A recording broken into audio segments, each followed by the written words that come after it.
Ուշքեղ ռեստորանի ոսկեզոծ դահլիճը լցված էր կեղծ ծիսաղով և շամպայնի զնգոցով։ Լևոն Գրիգորյանը 30 տարեկան կանգնած էր բեմում, ձեռքին խոսափող։ Նրա սրամիտ կենացները հոտնընկած ծափահարությունների էին արժանանում, բայց նրա աչքերում միայն սառը դատարկություն էր։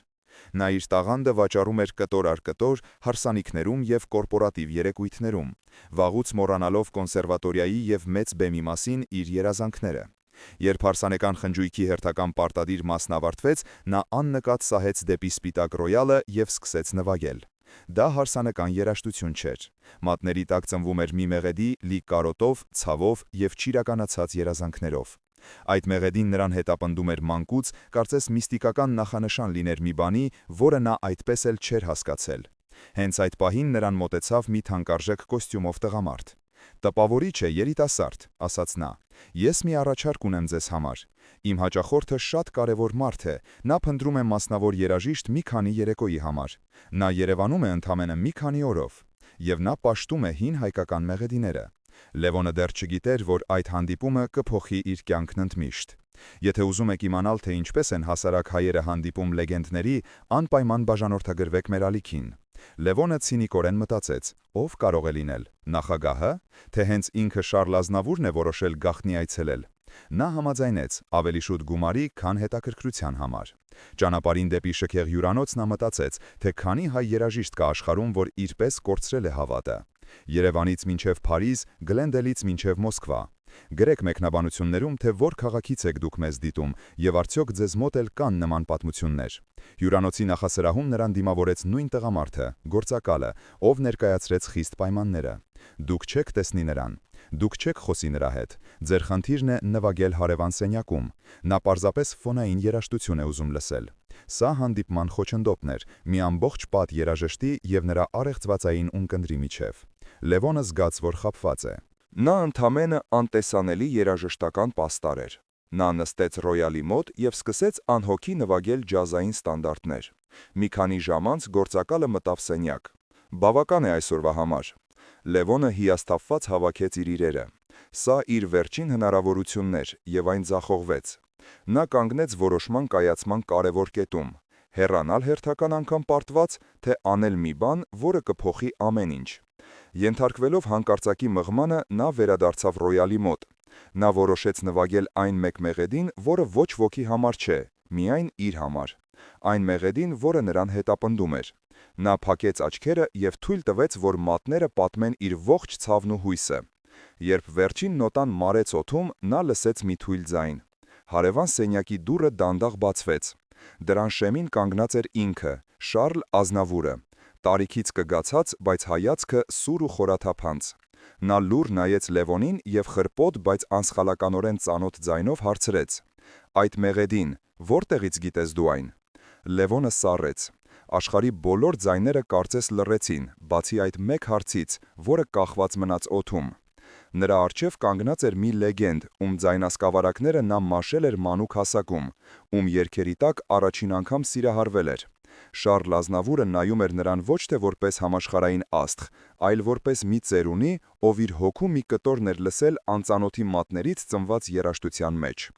Լևոնը շփոթված կակազեց. Սա իմ տատիկի օրորոցայինն է, նա միշտ երգում էր սա ինձ համար։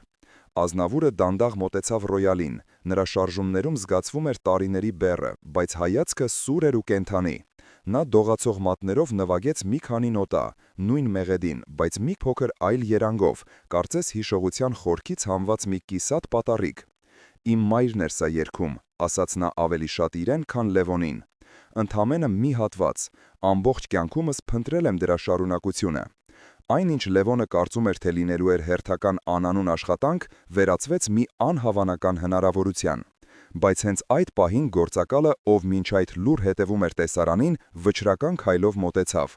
«Պարոն Ազնավուր, դուք պետք է հանգստանաք, բժիշկը»։ Խոչընդոտը եկավ ամենաանսպասելի կողմից՝ հոգատարության քողի տակ։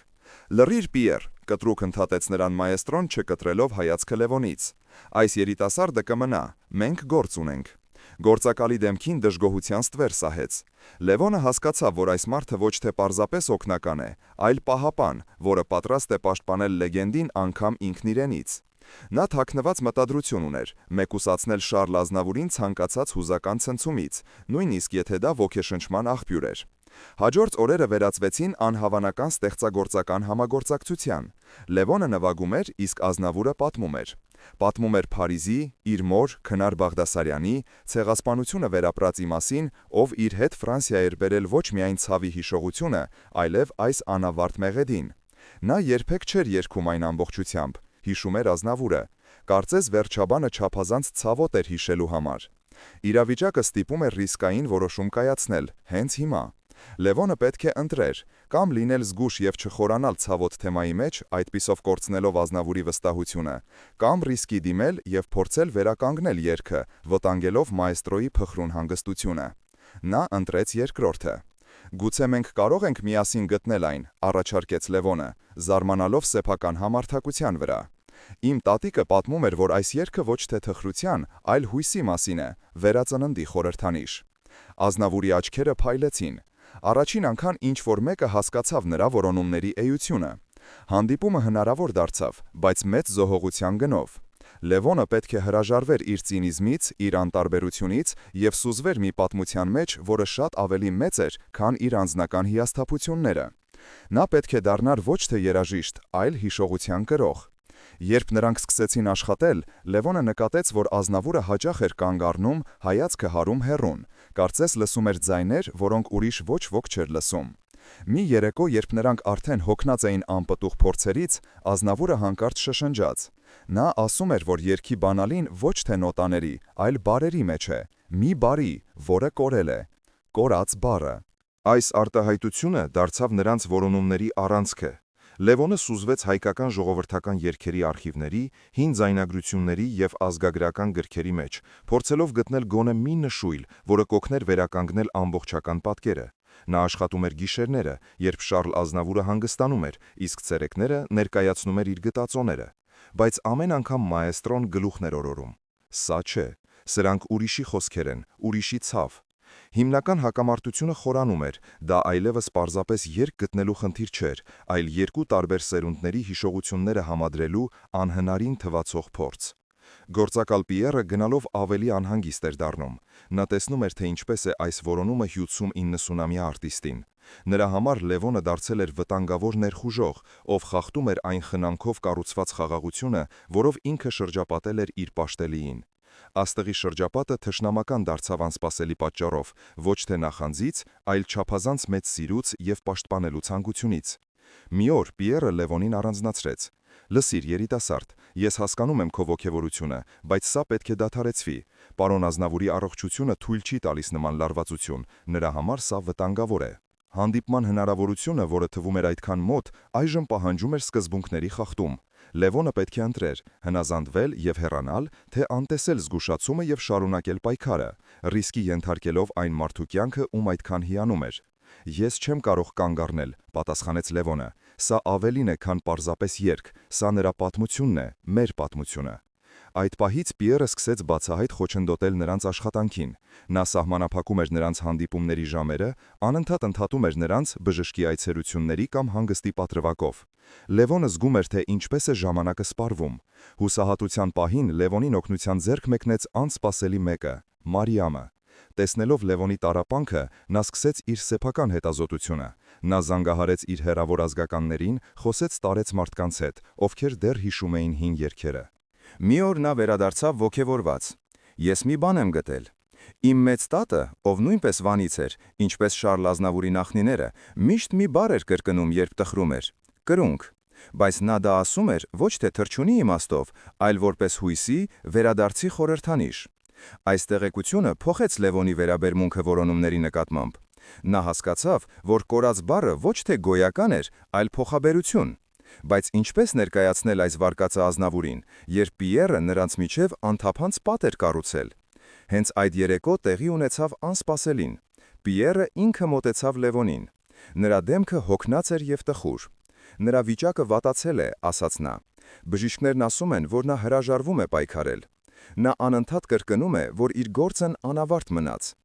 Գործակալի աչքերում այլևս թշնամանք չկար, այլ միայն հուսահատություն։ Նա, ով թշնամի էր, այժմ դաշինք էր առաջարկում ընդհանուր նպատակի համար։ Գուցե դու ճիշտ էիր, գուցե այս երգը նրան ուժ կտա։ Գնա նրա մոտ, բայց խնդրում եմ, զգույշ եղիր։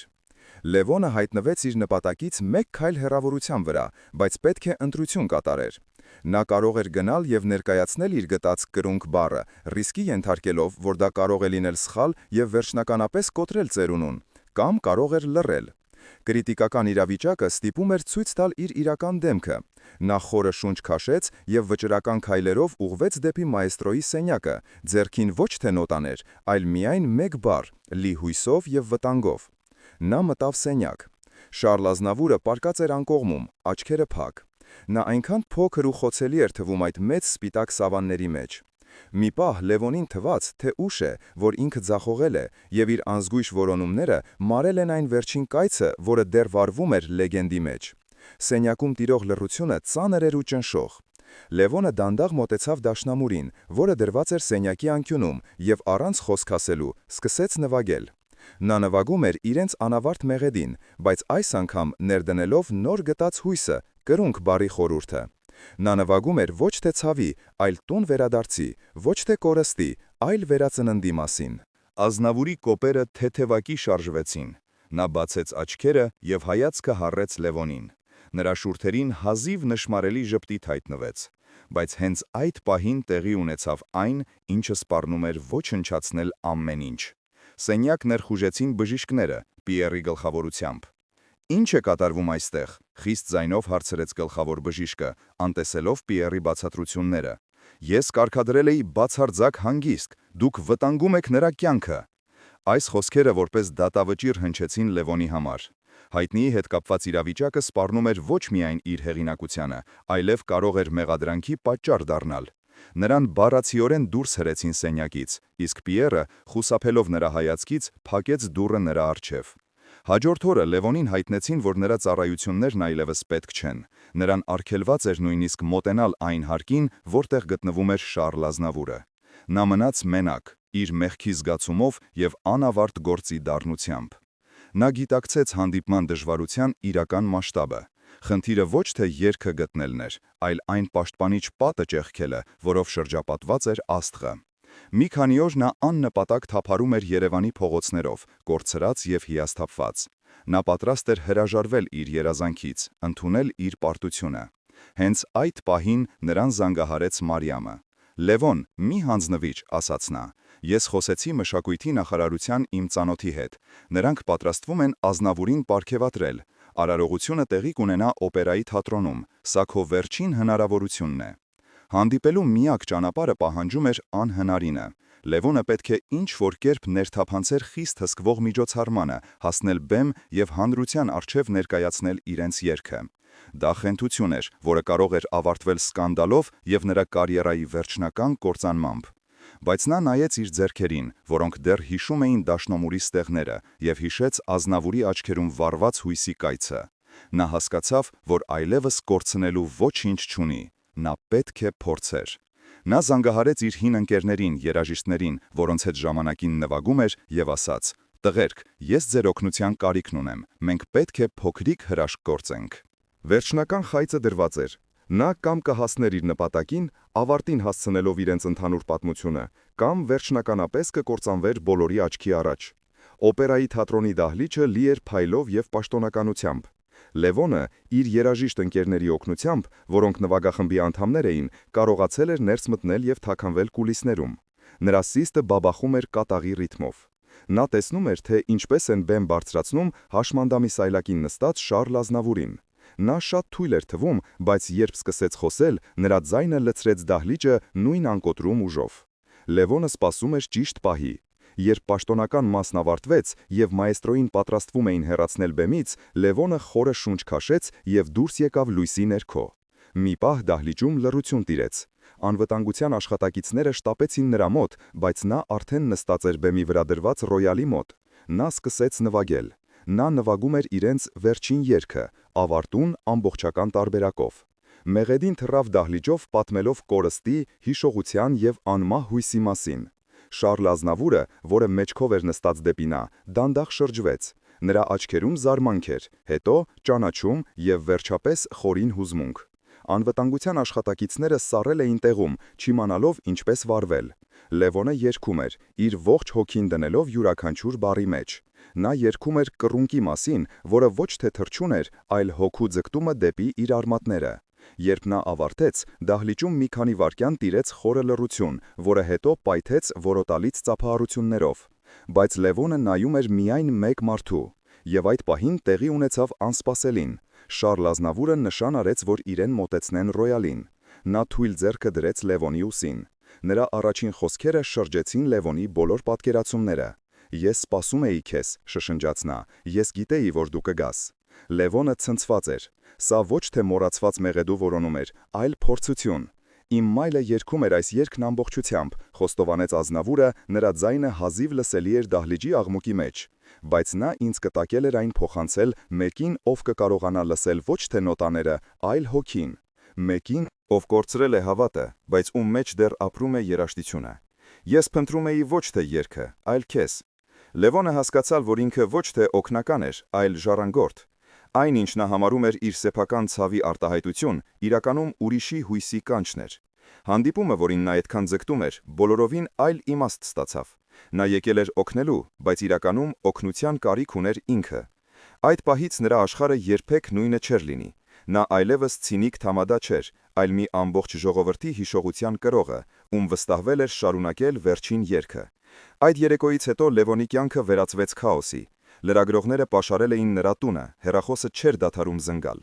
Նա մեկ գիշերում դարձել էր ազգային հերոս, Ազնավուրի ժառանգորդ, ինչպես գրում էին թերթերը։ Բայց այս փառքը ծանր բեռ էր։ Նրա հին ընկերները, որոնց հետ նա տարիներ շարունակ նվագում էր հարսանիքներում, այժմ նրան նայում էին նախանձով եւ օտարացմամբ։ Նրա կարգավիճակը փոխվել էր, բայց ոչ դեպի լավը։ Նա կորցրել էր իր անցյալը, իսկ ապագան անորոշ էր։ Ամենացավալին Մարիամի արձագանքն էր։ Այնտեղ, որտեղ Լևոնը սպասում էր ուրախություն եւ հպարտություն, նա գտած անհանգստություն եւ կասկած։ «Լևոն, իսկ ինչ է լինելու հետո», հարցնում էր նա։ «Սա քո երգը չէ, սա Շարլ Ազնավուրի երգն է։ Դու պատրաստ ես ապրել ուրիշի ստվերի տակ»։ Պիերը, որը նախկինում նրա թշնամին էր, այժմ դարձել էր նրա միակ դաշնակիցը։ Նա էր կազմակերպում Լևոնի հարցազրույցները, պաշտպանում նրան լրագրողների հարձակումներից։ «Մաեստրոն ձեզ է վստահել իր ժառանգությունը», ասում էր նա։ «Դուք այժմ մեծ պատասխանատվություն եք կրում»։ Այս հնարավորությունները վերածվել էին թաքնված պարտավորությունների։ Լևոնը այլևս ինքն իրեն չէր պատկանում։ Նա պետք է արդարացներ մի ամբողջ ազգի եւ իր կուռքի սպասելիքները։ Նրա շրջապատի մարդիկ, պրոդյուսերներն ու համերգային գործակալները, որոնք նախկինում անտեսում էին նրան, այժմ հերթ էին կանգնել առաջարկելով շահավետ պայմանագրեր։ Բայց նրանց աչքերում Լևոնը տեսնում էր ոչ թե իր տաղանդի գնահատականը, այլ մեծ անունից օգուտ քաղելու ցանկություն։ Հանդիպումը խնդիրներ առաջացրեց, որոնց մասին Լևոնը նույնիսկ չէր մտածել։ Նա պետք է որոշեր, թե ով է ինքն այժմ՝ Շարլ Ազնավուրի երգի կատարող, թե ինքնուրույն արտիստ։ Մի երեկո, երբ նա վերադարձավ հերթական հեռուստատեսական շոուից, որտեղ նրան ստիպել էին կրկին ու կրկին պատմել իր հրաշքի մասին, նա զգաց սուր դատարկություն։ Նա նստեց դաշնամուրի մոտ եւ փորձեց նվագել իր սեփական մեղեդիներից մեկը, բայց մատները չէին հնազանդվում։ Նրա գլխում հնչում էր միայն վերջին երգը։ Հանդիպումը նրան դրել էր մի ընտրության առաջ, որի մասին նա չէր էլ կասկածում։ Նա կարող էր ընդունել փառքը եւ դառնալ լեգենդի կրկնօրինակը, կամ կարող էր հրաժարվել այդ ամենից եւ փորձել գտնել իր սեփական ձայնը, ռիսկի ենթարկելով մնալ անհայտության մեջ։ Նա հասկացավ, որ Ազնավուրը նրան տվել էր ոչ թե պատրաստի պատասխան, այլ ամենադժվար հարցը։ Լևոնը կայացրեց իր որոշումը։ Նա հրաժարվեց բոլոր պայմանագրերից, որոնք նրան պարտադրում էին լինել երկրորդ Ազնավուր։ Ոգեշնչված Շարլ Ազնավուրի հետ հանդիպումից նա որոշեց օգտագործել իր նորահայտ համբավը ոչ թե անձնական շահի, այլ ավելի մեծ նպատակի համար։ Նա հայտարարեց, որ կազմակերպում է բարեգործական համերգ ի հիշատակ մաեստրոյի, եւ հավաքված ողջ գումարը կուղղվի տաղանդավոր, բայց անապահով երիտասարդ երաժիշտներին աջակցող հիմնադրամի ստեղծմանը։ Այս քայլը կտրուկ փոխեց իրավիճակը։ Նրանք, ովքեր երեք նրան շահավետ գործարքներ էին առաջարկում, այժմ նրան համարում էին իրենց թշնամին։ Հակադրությունը եկավ այն պրոդյուսերներից, ովքեր ցանկանում էին մենաշնորհել Ազնավուրի ժառանգությունը։ Նրանք սկսեցին սևացնող արշավ Լևոնի դեմ, մեղադրելով նրան մեծ անունը սեփական հեղինակությունը բարձրացնելու համար օգտագործելու մեջ։ Լարվածությունը հասավ գագաթնակետին, երբ համերգի գլխավոր հովանավորը, ենթարկվելով ճնշումներին, վերջին պահին հրաժարվեց ֆինանսավորումից։ Համերգը ձախողման եզրին էր։ Լևոնը հուսահատված էր։ Հենց այդ պահին նրան աջակցության ձեռք մեկնեց անսպասելի մեկը՝ Պիերը։ «Շառլը կհպարտանար ձեզանով», ասաց նա։ Նա միշտ հավատում էր, որ տաղանդը պետք է ծառայի մարդկանց, ես կօգնեմ ձեզ։ Օգտագործելով Շառլ Ազնավուրի կապերը, Պիերը կարողացավ գտնել նոր հովանավորների, մարդկանց, ովքեր հարգում էին մաեստրոյի հիշատակը և հավատում էին Լևոնի անկեղծությանը։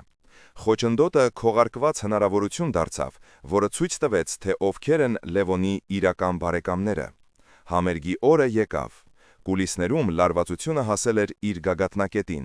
Լևոնը պետք է բեմ դուրս գար ոչ միայն որպես երաժիշտ, այլ որպես մի ամբողջ շարժման առաջնորդ։ Նա նայեց դահլիճին, որը լեփ-լեցուն էր։ Այնտեղ էին ոչ միայն երաժիշտասերներ, այլև այն երիտասարդները, ում համար այս հիմնադրամը կարող էր դառնալ կյանքի ուղեգիր։ Բեմ դուրս գալուց առաջ նրան մոտեցավ Մարիամը։